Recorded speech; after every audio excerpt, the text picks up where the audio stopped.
왜 하나님은 우리를 선택하셨는가라는 제목으로 하나님 말씀 전하겠습니다. 선택이라는 말을 들으면 우리는 기독교 교리에서 보통 예정과 선택이라는 말을 듣습니다. 그런데 이 예정과 선택이라는 말을 들으면 왠지 불편해요. 그래서 많은 그리스도인들 또 목사님들께서 예정과 선택에 대해서 언급하는 것을 꺼려하는 경우들이 많이 있습니다.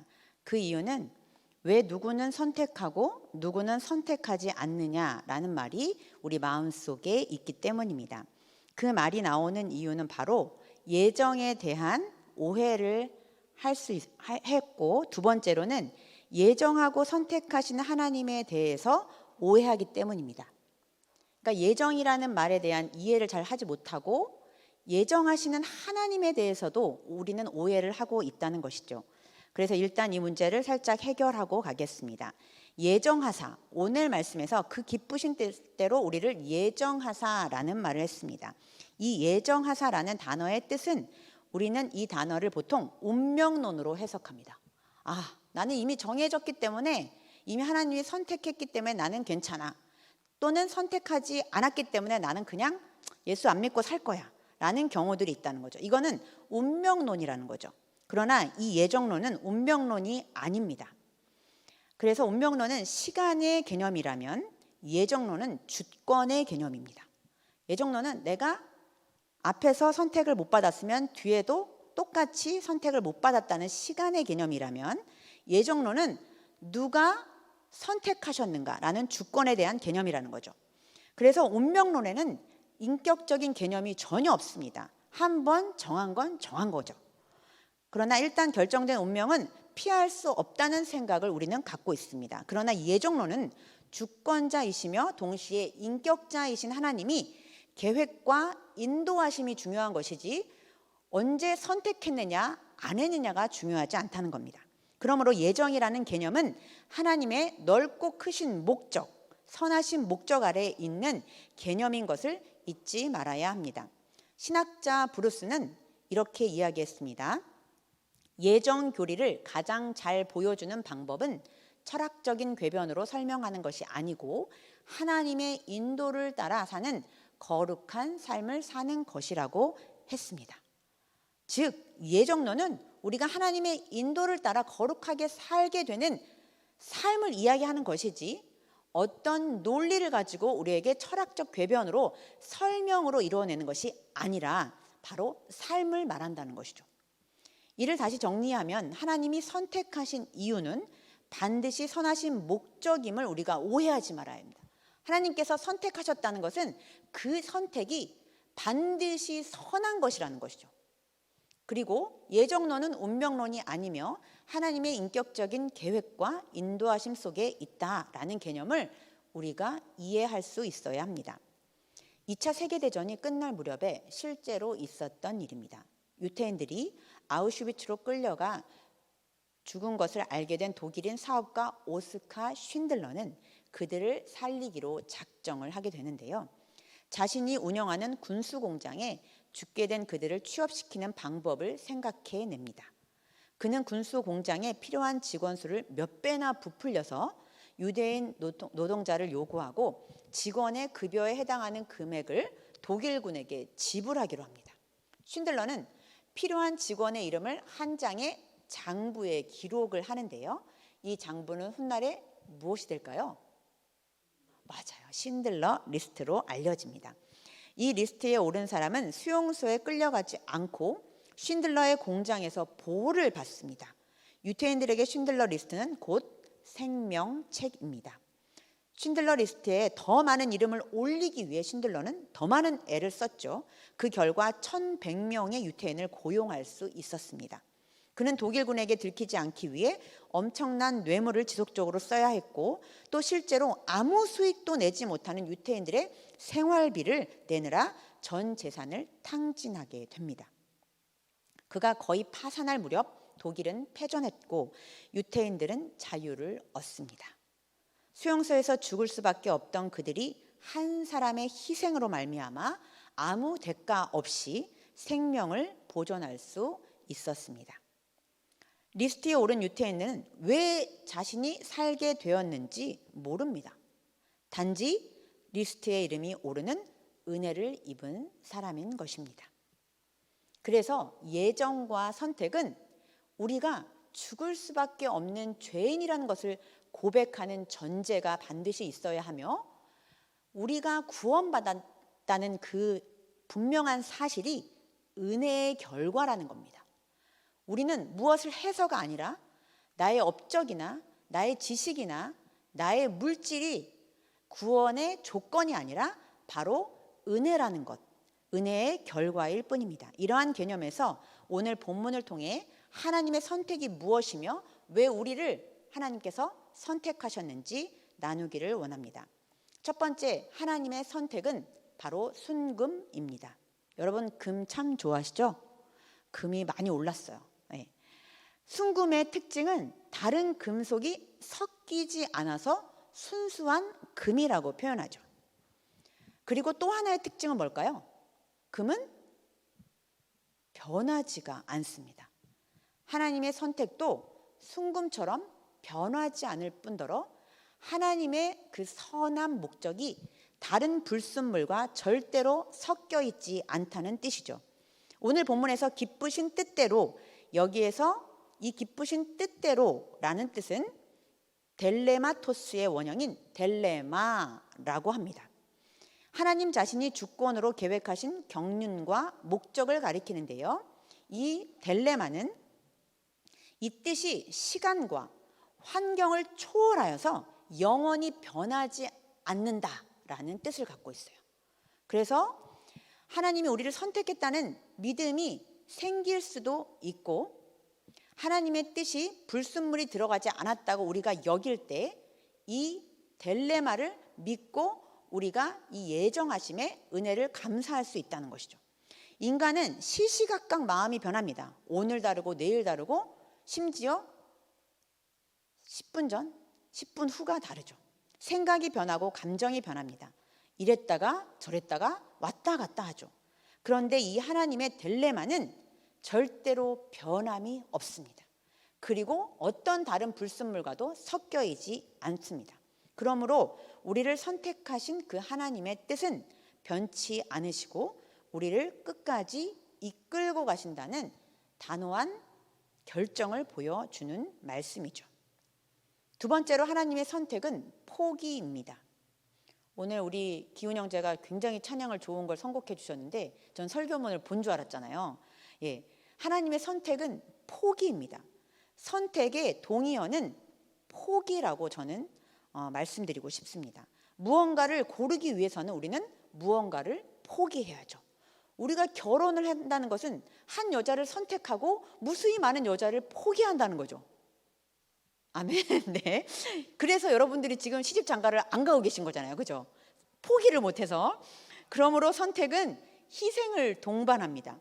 에베소서 1장 5절에서 6절 말씀, 그 기쁘신 뜻대로 우리를 예정하사 예수 그리스도로 말미암아 라는 말씀은 바로 그리스도를 통한 희생, 그리스도를 통한 사랑으로 선택되었습니다. 하나님은 우리를 선택하기 위해 예수 그리스도를 완전히 포기하셨습니다. 독생자 그 예수 그리스도가 십자가에 못 박히기까지 포기하시고 우리 같은 사람을 선택했어요. 왜 우리를 선택했을까요? 우리가 잘나서입니까? 우리가 똑똑해서입니까? 우리가 돈이 많아서입니까? 절대 아니죠. 무슨 이유일까요? 신명기 말씀을 통해서 이렇게 말씀하고 있습니다. 다 같이 읽겠습니다. 여호와께서 너희를 기뻐하시고 너희를 택하심은 너희가 다른 민족보다 수요가 많기 때문이 아니니라. 너희는 오히려 모든 민족 중에 가장 적으니라. 여호와께서 다만 너희를 사랑하심으로 말미암아라고 말씀하셨습니다. 우리의 학벌이나 우리의 성공 여부와 우리의 재력과 상관없는 선택입니다. 여러분들이 여기에 앉아있는 이유를 보면 알 수 있지 않을까요? 하나님께서 우리를 어디를 보고 선택하셨을까요? 만약 하나님이 무언가 조건으로 우리를 선택했다면 우리는 거의 비슷한 사람들이 모여 있을 겁니다. 그런데 교회에는 잘나고 못나고 또 돈이 많고 적고 건강하고 건강하지 않은 사람, 모든 사람이 교회에 다 앉아 있죠. 남녀노소 불문하고 지위 고하를 막론하고 앉아 있는 것입니다. 저는 어디를 가도 우리 청년부를 자랑합니다. 특별히 원조를 이쁘다고 하죠, 제가. 네, 우리 진흥 형제, 우리 여정이, 윤정이 이렇게 하면서 제가 예쁘다고 막 자랑을 하고 다닙니다. 왜일까요? 정말 여러분들이 예뻐서일까요? 정말 잘생겨서일까요?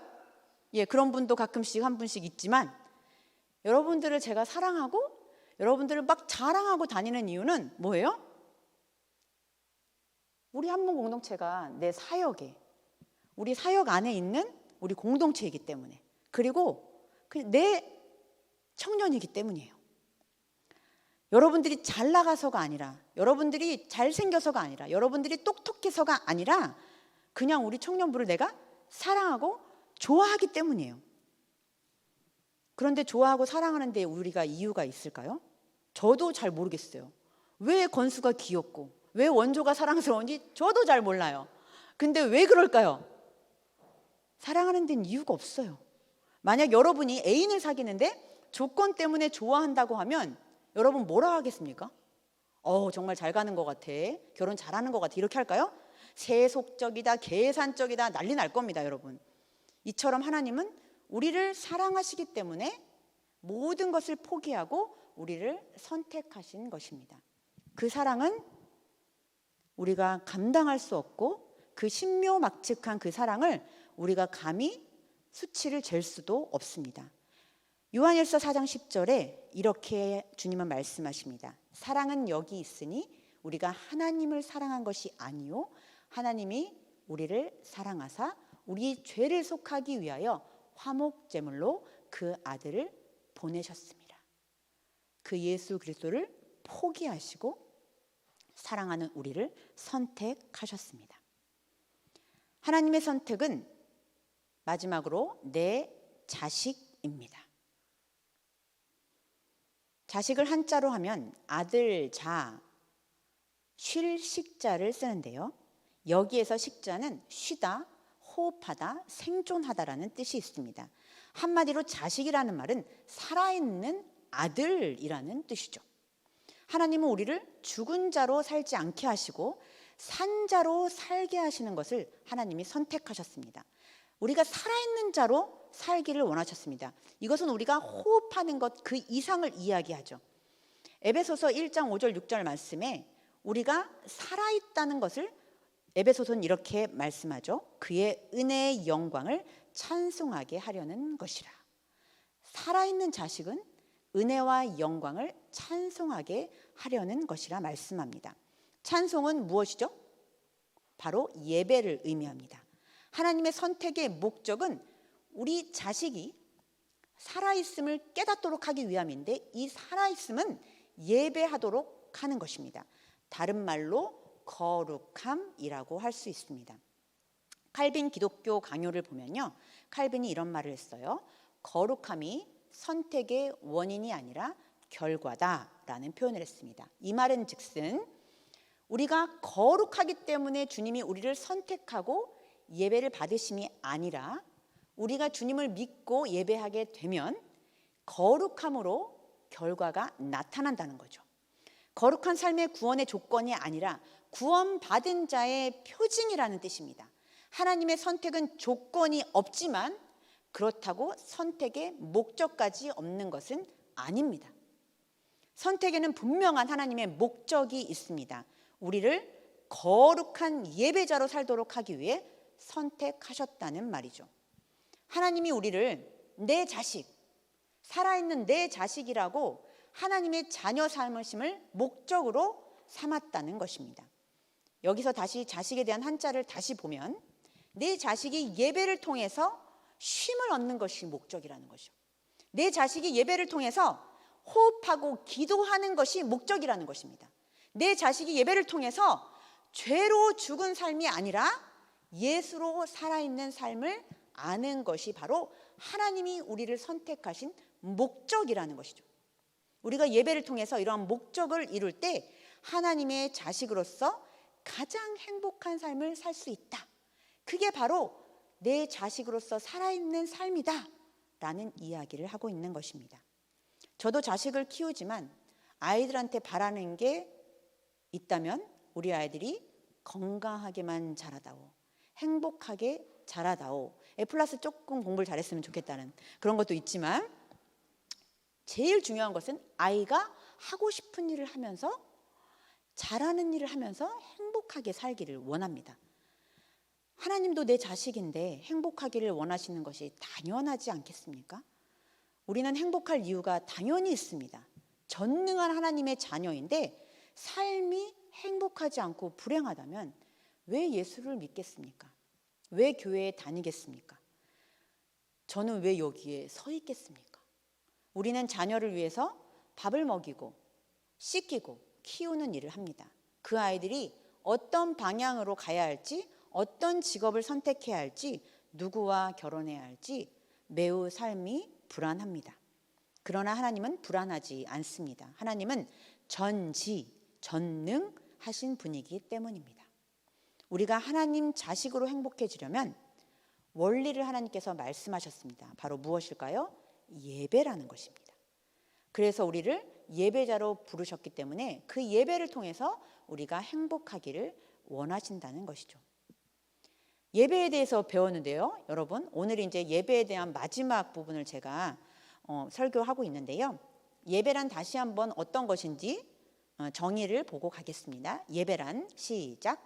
공적 예배를 통해 하나님의 음성을 듣고 삶 속에서 그 명령을 따라 살아가는 전 과정이다 라고 했습니다. 창세기의 말씀에 경작하다라는 말 기억나죠? 우리가 예배를 통해서 우리의 삶이 그 말씀 속에서 그 명령에 따라서 하나님의 사람으로 하나님의 뜻대로 경작되는 삶, 이것이 바로 예배라 했습니다. 그래서 예배드리는 교회가 우리는 행복한 곳이었으면 좋겠습니다. 예배를 드리는 삶이 행복한 삶이었으면 좋겠습니다.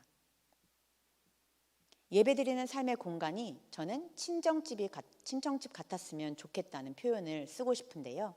세상을 사는 일이 얼마나 어렵습니까? 마음 편할 날이 없고 별나게 나만 힘든 것 같고 모두 비슷비슷한 고민이 있지만 유일하게 나만 이렇게 힘든 삶을 산다고 우리는 생각합니다. 세상 사는 일이 꼭 혹독한 시집살이 같습니다. 무서운 시어머니와 날카로운 시누이가 사방에 너무 많이 있죠. 우리 주변에. 마음 둘 곳, 몸 둘 곳 없는 곳이 이 세상인데 위로받고 싶은데 받을 곳이 없어 늘 서러운 여러분들. 며느리는 힘들고 어려울 때마다 엄마 생각이 납니다. 늘 엄마가 그립습니다. 친정 엄마이신 하나님이 계신 곳, 친정집인 교회가 힘들어 여러분들이 쉬어갈 수 있는 곳이 되기를, 예배를 통해서 쉼을 얻고 예배를 통해서 다시 내 삶이 살아있음을 느낄 수 있는 그런 곳이기를 주님의 이름으로 축복합니다. 왜 하나님이 우리를 선택하셨습니까? 설교를 마무리하려고 합니다. 변치 않으시는 순금 같은 예정하심이 예수 그리스도를 포기하고 우리를 선택하시고 우리를 거룩한 예배자로 부르셨습니다. 그러나 이 경주는 하루아침에 해결되는 일이 아니죠. 하나님이 선택하셨다 해도 거룩한 예배자로 세워지는 데는 엄청난 시간이 걸리고 과정이 필요합니다. 우리 여러분들 영화를 보신 적이 있을 거예요. 마라톤이라는 영화를 보신 적이 있을 겁니다. 아주 영화의 대사가 굉장히 유명했는데요. 초원이 다리는 100만 불짜리 다리 이러면서 대사가 히트를 쳤던 바로 마라톤입니다. 20살 자폐 청년 초원이는 마라톤을 완주하는데요. 어린 시절 이 초원이가 달리게 된 이유가 무엇일까요? 엄마가 초코파이를 항상 흔들어 주었어요. 그래서 잘 뛰면 초코파이를 먹이고 그 초코파이를 먹고 기뻐하는 초원이를 볼 수 있었습니다. 엄마가 달리기를 잘하니까 그 달리기를 선택하여서 이 아이를 키우려고 하는 엄마의 선택이 있었죠. 그런데 초원이는 뛰는 이유가 정말 초코파이 때문이었을까요? 엄마의 강요 때문이었을까요? 아니면 초코파이 때문이었을까요? 짜장면 때문이었을까요? 이도 저도 아니면 진정으로 달리는 것이 좋았을까요? 이 영화의 마지막에 초원이는 마라톤에서 도중에 쓰러지는 장면이 나옵니다. 그때 한 여인이 쓰러진 초원이에게 초코파이를 내밀죠. 엄마가 흔들어대던 달콤한 초코파이. 이 초코파이 때문에 초원이가 달리게 되었는데요. 카메라는 버려진 초코파이를 클로즈업합니다. 초원이는 이제 초코파이가 없어도 뛸 수 있음을 우리에게 보여줍니다. 엄마도 초코파이도 아닌 순수한 자신의 의지로 뛰어가는 초원이에게 마라톤은 더 이상 고통이 아닙니다. 우리가 처음 하나님이 우리를 예배자로 부르셨을 때 사실 예배 드리는 게 우리에게 고통일 수도 있겠습니다. 1시간 동안 지루하고 어려운 시간을 보내야 하는 친구들도 있을 것입니다. 또는 부모님이 이 교회에 다녀서 예배 자리에 어쩔 수 없이 끌려 나온 우리 청년들도 있을 것입니다. 또는 친구 때문에 이 자리에 앉아 있을 수도 있을 것입니다. 또는 그냥 어렸을 때부터 주일날은 교회에 가니까 썬데이 크리스찬처럼 다니는 분들도 있을 것입니다. 또는 내가 봉사 때문에 어쩔 수 없이 시간을 맞춰 예배 드릴 수 있는 경우도 있을 것입니다. 그러나 괜찮습니다. 그 훈련 과정에서 어느 날 초원이가 마라톤의 참 기쁨을 맛본 것처럼 우리도 하나님께 예배하는 자리가 또 삶 속에서 예배하는 삶이 우리에게 큰 기쁨이 될 줄로 저는 믿습니다. 그때는 주님께서 정하시고 그때 주님께서 우리 여러분들을 기다리고 계실 것입니다. 이것이 바로 하나님이 우리를 선택하신 이유입니다. 오늘 삼위의 하나님 사랑이라는 찬양을 함께 할 건데요.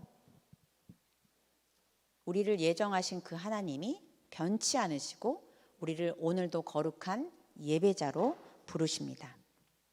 우리가 하나님을 기뻐하고 하나님께 노래하며 찬양하고 예배할 때 하나님이 우리를 얼마나 기뻐하시고 우리를 얼마나 사랑하시는지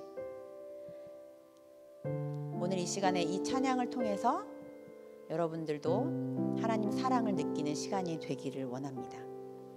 삼위의 하나님이라는 것은 천지를 창조하신 그 하나님, 그 예수 그리스도를 포기하시고 성령님을 보내주신 그 삼위의 하나님, 창조 전에 이미 우리를 예정하셔서 거룩한 예배자로 부르신 그 하나님에 대한 사랑이 얼마나 크고 놀라운지 우리는 감히 짐작조차 할 수 없습니다. 그 하나님의 사랑이 오늘 이 시간 예배를 드리는 여러분 가운데 있기를 원합니다.